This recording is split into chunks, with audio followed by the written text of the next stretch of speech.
اب آپ اور میں اس نیت پر ہی توجہ کریں. نیت میں آنے، اجتماع میں آنے کی نیت کیا تھی، غرض کیا تھی، آیات کیا تھی، کیا خواہش تھی، کیا تمنا تھی کہ مجھے بیٹے کی اچھی جگہ ملے، اچھا مقام ملے، اسٹیٹس ملے، مجھے پاس ملے، مجھے انٹری ملے، میں اسٹیج کے قریب رہوں. کیا یہ اب وہ پچھلے سال کی بات ہے، پچھلے سال یہی اجتماع ہوا. ایک ہمارے بہت ہی خیر خواہ ہے، ڈونر ہے اور بہت زیادہ سپورٹیو ہمارا خدمت کرتے ہیں. تو وہ اجتماع ختم ہونے کے بعد یعنی کہ میں نے دعوت کی پاس کیا، لیکن اجتماع ختم ہونے کے بعد انہوں نے مجھے کال کیا. میں نے ان سے بات کی، میں کہاں آیا؟ بولے شریف بھائی میں یہ ہوں. میں کب آیا؟ ابھی آئے. بولے نہیں میں تو الحمدللہ دبئی سے آیا ہوں. میں بولا آپ تھے نا؟ ارے کہا میں تو پورے اپنی ڈیلیگیشن کے ساتھ آیا تھا اور ہم لوگ پیچھے بیٹھے ہوئے تھے، بڑا مزہ آ رہا تھا. یہاں پتھر چھپ رہا تھا، وہاں چھپ رہا تھا، یہاں چھپن لگ رہی تھی. اور میں نے اپنے تھوڑے سے ہے پسند والی اپنے گروپ کو بولا چل سب یہ بیٹے کہیں کھانے کی ضرورت تھی. وہ بابا کہتے تھی ارے بھائی پاس ہی اپنے پاس جلتے نہ دل اور بیٹھ بولے یہاں پر وہ تم بڑی بڑی جگہوں پہ بیٹھے. آج اللہ کی زمین پہ بیٹھ کے یہاں ہم اس اجتماع میں شرکت کریں گے. ایک دفعہ بندہ بٹھا رہا اپنے پوری ڈیلیگیشن کے ساتھ. ہمیں سوچنا ہے کہ ہماری نیت کہاں جا رہی ہے، ہمیں نیت کہاں لے جا رہی ہے. یاد رکھیے کہ حضرت حسن بصری رحمۃ اللہ علیہ فرماتے ہیں کہ قیامت کے دن بندہ اچھے عمل کے سبب نہیں بلکہ اچھی نیت کے سبب داخل جنت. اپنی نیت کو اچھی کرے، پاکیزہ کرے، طیب پہلے تعین کرے. جب کبھی بھی واعظ و نصیحت ہو تو اس میں بھی ہماری نیت ہونا چاہیے کہ بیان کرنے والا کوئی بھی ہو، لیکن آپ سے بھی کہوں گا کہ بیان سے اسی کا سنیے جو عاشق رسول ہو، جو غلام رسول ہو، جو غلام اہل بیت ہو، جو غلام صحابہ ہو، جو غلام اولیاء ہو، جو علماء سنت کا ادب و احترام کرتا ہو. انہی کا بیان آپ کو سننا ہے اور وہ بیان ہی آپ کی اصلاح کا ذریعہ، نجات کا ذریعہ ہے. اور اگر کوئی اس سے فاسد معاملے ملتے ہیں تو بیان سننے کی بات تو ان کی صحبت سے بھی بچے، ان کی صحبت سے بھی بچے. اب جب بھی بیان ہو تو اللہ کی رضا کے لیے بیان سننا چاہیے. فلاں بیان کرے گا تو سنوں گا.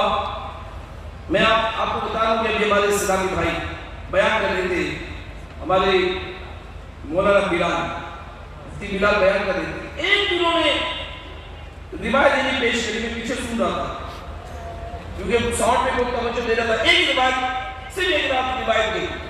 اس ایک روایت کے بعد میں پیچھے مڑا اور جو مطلب اسٹور لگے ہوئے میں نے ان اسلامی بھائی سے کہا کہ آپ باتوں میں لگے ہوں لیکن یہ ایک بات، صرف ایک بات انہوں نے یہ جو کہی ہے، آج کا مجمع صرف اسی میں نیت کر دے کہ اس پہ ہمارا عمل رہے گا، ہمارا معاشرہ سمجھ جائے گا، گناہوں کا سیلاب ختم ہو جائے گا، شیطانی مشن فنا ہو جائے گا.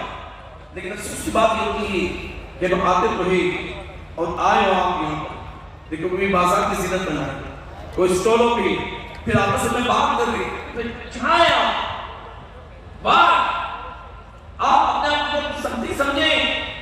ارے کون سی ایک بات جو آپ کی کام کی تھی، جو آپ کی اصلاح کا ذریعہ بن جائے، بخشش کا ذریعہ بن جائے اور آپ اس کو مس کر رہے ہیں. Don't miss it. دین کی ایک ایک بات بڑی قیمتی ہوتی ہے، ہمارے لیے زندگی بھر وہ کام آ سکتی ہے.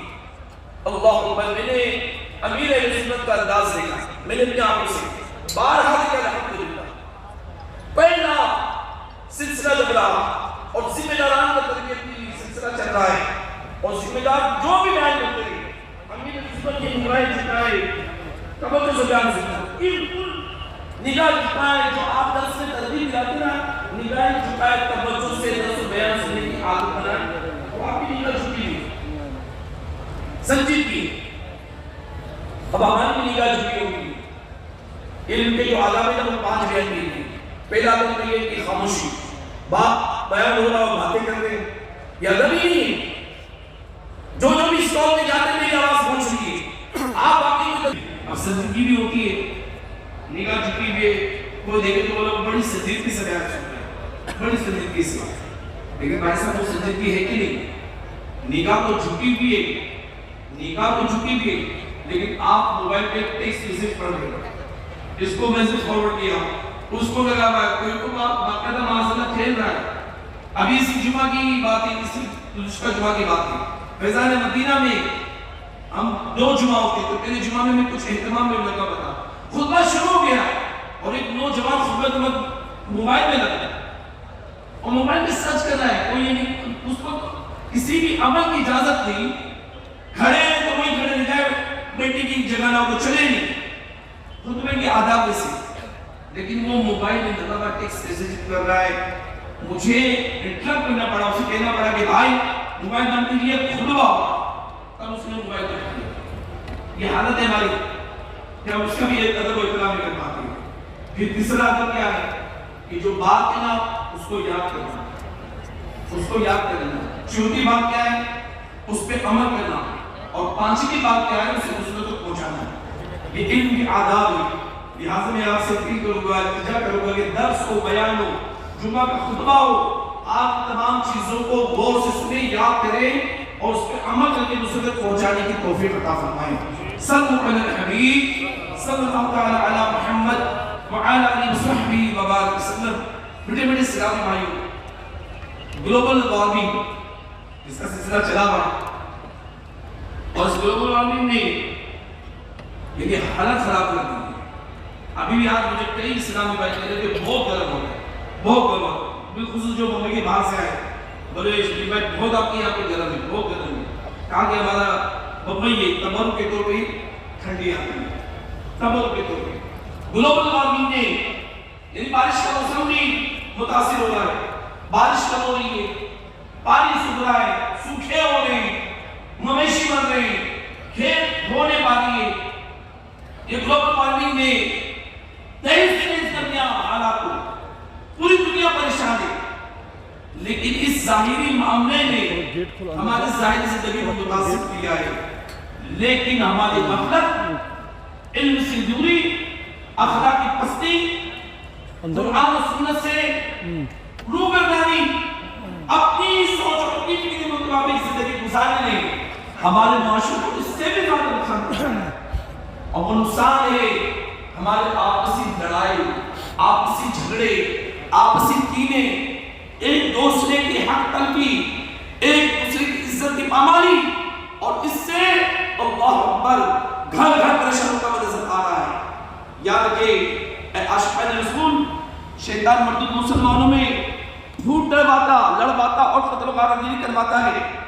نیز صلح پر آمادہ ہونے نہیں دیتا، بلکہ بار ایسا بھی ہوتا ہے کہ کوئی نیک دل اسلامی بھائی بیچ میں پڑھ کر ان میں صلح کروا بھی دے، تب بھی طرح طرح کے وسوسے ڈال کر انہیں اکساتا اور بھڑکاتا ہے. جب چل بھی وہ یہ نہیں کہ کیا کرنا ہے